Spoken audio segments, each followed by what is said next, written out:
Hi, and welcome to the So Many Things YouTube channel. I'm Tim, your host. Here you get to sew with the boys, quilt with the boys, embroider with the boys, and of course, mostly have some fun, and you might learn something along the way. Stay tuned!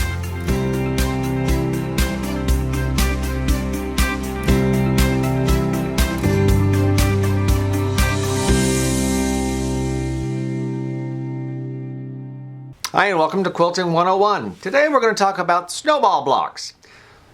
You know, snowballs are snowflakes. They're just all kind of packed together. So I've picked what I think is an appropriate fabric for the center of our snowball. Fairy frost, white, and it's got a silver sparkle on it so it kind of glistens like snowflakes do. But remember, this is the center of our snowball. I have to have corners to go with it. For that, I've picked a very nice shiny blue fabric. Once again, these are both cotton fabrics. They have this little shine to them to make them interesting.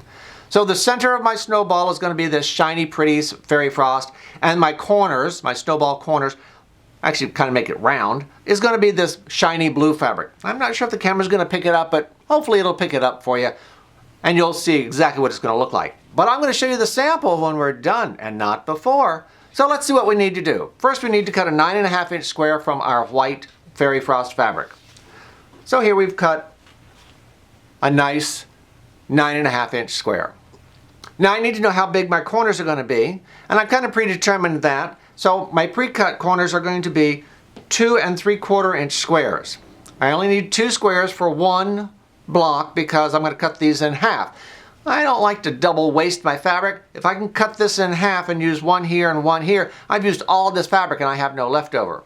I also like to make it easy to mark my fabric, and I'm going to mark on the cutting edge or trimming edge. So here's my next 9.5-inch square, and you can see I've got little lines marked across the corners. These lines are to help me set those half-square triangles. They're also going to be my trim line when I'm done. So when I flip it over and I trim, I have a line to follow, not just the edge of the fabric, just in case I wasn't quite good at placing my fabric. But to place my fabric is really simple. I'm going to lay the edge of my fabric along the edge of that line. And yes, I want the points to hang off the fabric. Because the idea here is that I can sew from this edge of the fabric to that edge of the fabric and get my 1/4 inch. If I find that I'm off a little bit or I cut a little short, I can always adjust my fabric up or down if I've made my squares a little larger or a little smaller, and giving myself a little trim.